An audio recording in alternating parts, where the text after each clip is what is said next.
Preview हमने बनवाया किसी से, उसका जो बिल आया मेरे पास वो 3.5 लाख रुपए का था। मैंने कोई 3.5 लाख रुपए का बिल, ये किस चीज़ का है? तो हमने खैर लगा लिया एक्सेल शीट के किस किस चीज़ का बिल है। पहली लाइन थी टैलेंट कॉस्ट 80,000। मैं कहा जी टैलेंट कॉस्ट क्या होती है? उन्होंने कहा जी जो लड़का है ना ये वीडियो में, ये टैलेंट। मैं कहा इसका टैलेंट गोरा होने के अलावा और अंग्रेज़ी बोलने के अलावा क्या है? उन्होंने कहा सर ये टैलेंट है आप में है। मैं कहा नहीं।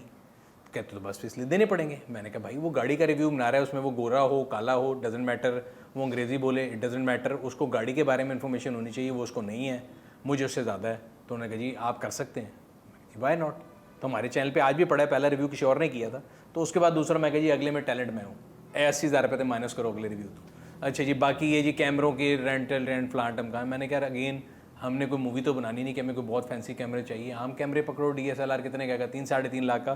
That's how we started, we made a channel.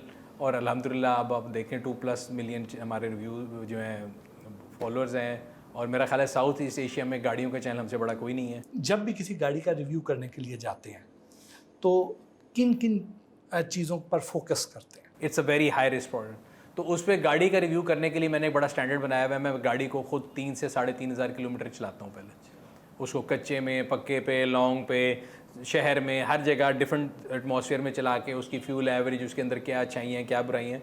सो एक गाड़ी का रिव्यू करने के लिए एवरेज जो मेरा टाइम मुझे लगता है वो 20 से 25 दिन है। बड़ा लंबा प्रोसेस होता है। और जिस गाड़ी का आप रिव्यू करते हैं, क्या वो कंपनी को, वो ब्रांड आपको गाड़ी भेजता है या आप खुद किराए पे लेते हैं, किसी दोस्त से मांगते हैं या ख़रीदते हैं, क्या करते हैं? डिपेंड करता है बट साहब, कई चीज़ें ऐसी हैं कि जो आप खुद खरीद के कर लेते हैं, कई कंपनियां जिनके पास अवेलेबल होता है वो कहते हैं हाँ जी ठीक है हमारी प्रोडक्ट है आप करें रिव्यू। बट एक चीज़ बड़ा क्लियर होती है, हम उनको बड़ा क्लियर पहले दिन से बताते हैं कि आपने अगर गाड़ी भी दे भी रहे हैं तो आपने हमारा रिव्यू ख़रीदा नहीं है, आपने हमारा ओपिनियन नहीं ख़रीदा। सो बस बच्चा आपका है, उसकी अच्छाइयाँ बुराइयाँ हमने बतानी है, समझ आती है ठीक है, नहीं तो हम खुद ख़रीद लेंगे। सो कोई किसी दोस्त से ले लेते हैं, कोई ख़रीद लेते हैं, कोई कंपनी भेज देती है, मिक्स ऑफ ऑल चलता है। बट एक चीज़ हमने अल्लाह का शुक्र है 21 साल में स्टैंडर्ड सेट किया। आप मार्केट में किसी से पूछ सकते हैं कि वी टेक नो डिक्टेशंस, जो हमें इंडिपेंडेंट व्यू लगता है गाड़ी के बारे में वो हम क्लियर बता देते हैं। बाज़ लोगों के ख्याल में कि आप हैवल को बहुत ज़्यादा हाई रेट करते हैं, कि उसके साथ आपकी कोई एसोसिएशन है, उनके साथ कोई दोस्ती है या उन्होंने को आपको स्पॉन्सर किया हुआ है। अच्छा, मज़े की बात ये है कि लोगों को ये भी लगता है और लोगों को ये लगता है कि हम होंडा को बहुत ज़्यादा बैश करते हैं। तो होंडा भी मेरा कस्टमर है, 13 के 13 कंपनी जितने हम सबके साथ काम करते हैं, मेरा उन सबसे बड़ा लव और हेट रिलेशन है। उनको अगर मतलब एक खून माफ़ हो तो शायद वो मेरा हो, तो मैं डिक्टेशन उनमें से किसी से भी नहीं लेता। सो जब किसी की गाड़ी की अच्छाई करो वो खुश हो जाता है, जब बुराई करो तो वो कहते हैं जी दूसरे ने कहा है तो कर रहे हैं। सो इसलिए मतलब मैं उस बारे में इतना कोई ख़ास वो नहीं करता। बाकी हैवल का अगर ताल्लुक है, मुझे लगता है कि बड़े अरसे बाद एक ऐसी कंपनी आई थी जिसने मार्केट को डिसरप्ट किया, और एक जो मार्केट में एक कॉन्सेप्ट था कि चाइनीज़ चीज़ शायद जो है ना, मतलब हमारे मुल्क में कहते थे तो ओरिजिनल वर्सेस आर्टिफिशियल की जगह चाइना लिख दो। तो अब अगर आप देखें 3-4 साल हो गए मार्केट में, इस टाइम पे मार्केट में अगर आप देखें तो वाहिद गाड़ी है जो प्रीमियम पे या बराबर बिक रही है, बाकी सब नीचे बिक रही हैं। मुझे लगता है कि it's true value to money. और उनका सिर्फ एक वेरिएंट, ये नहीं कि उनकी सारी प्रोडक्ट, उनकी H6 HEV जो थी गाड़ी वो मुझे बड़ी पसंद थी। इस तरह होंडा सोनाटा मुझे लगता है बड़ी अच्छी गाड़ी है, ट्रू वैल्यू टू मनी है, तो उसकी वजह से है। बाकी ना तो मेरे पास हैवल का कोई शेयर है, ना उनका शेयर 40 से 1400 पे चला गया, मुझे कोई फ़ायदा नहीं है। मेरी एक बड़ी सिंपल सी पॉलिसी है कि सर जो चीज़ अच्छी है उसके बारे में क्लियरली बोलो। येस अल्हम्दुलिल्लाह हमारी प्लेटफॉर्म की आप पावर ये कह सकते हैं कि अगर हम किसी की चीज़ की तारीफ़ कर रहे हैं और वो लोग ले रहे हैं, तो हम 2016 से 24 में आ गए हैं, 8 साल से हम रिव्यू कर रहे हैं। मैं तो लोगों से कहता हूँ कि सर ओपन चैलेंज है, मैं अब करेंगे शेयर लिए या नहीं लिए, गाड़ी तो वहीं पे है ना। तो जो अगर आप 8 साल से मैं रिव्यू कर रहा हूँ, आप मुझे गलती निकाल के बता दें कि जी आपने ये रिव्यू किया था, ये तारीफ़ की थी, ये गलत थी। एक गाड़ी के रिव्यू पर आपका कितना खर्चा आ जाता है? क्योंकि जब आपको उसको 3-4 हज़ार किलोमीटर चलाना भी पड़ता है, उसको आपने उसका पेट्रोल भी ज़ाहिर है डलवाना है, उसका ऑयल भी चेंज कराना है, उसमें कोई वेयर एंड टियर भी हो सकती है। अच्छा, मज़े की बात है कि आज तक किसी भी गाड़ी में नुकसान नहीं हुआ। रीज़न ये था कि पाकिस्तान प्रीडोमिनेटली जो है सप्लाई कंस्ट्रेंट मार्केट थी, ऑन की मार्केट थी। तो होता ये था कि आप गाड़ी लें 0 मीटर, मैंने कभी ज़िंदगी में ऑन नहीं पे किया, ठीक है जी। गाड़ी लें 0 मीटर, उसको चलाएं, उसमें पेट्रोल डलवाएं, टोल पे करें, सारा कुछ समेत वो गाड़ी उस नुकसान नहीं देती थी कभी भी। पहली बात तो ये।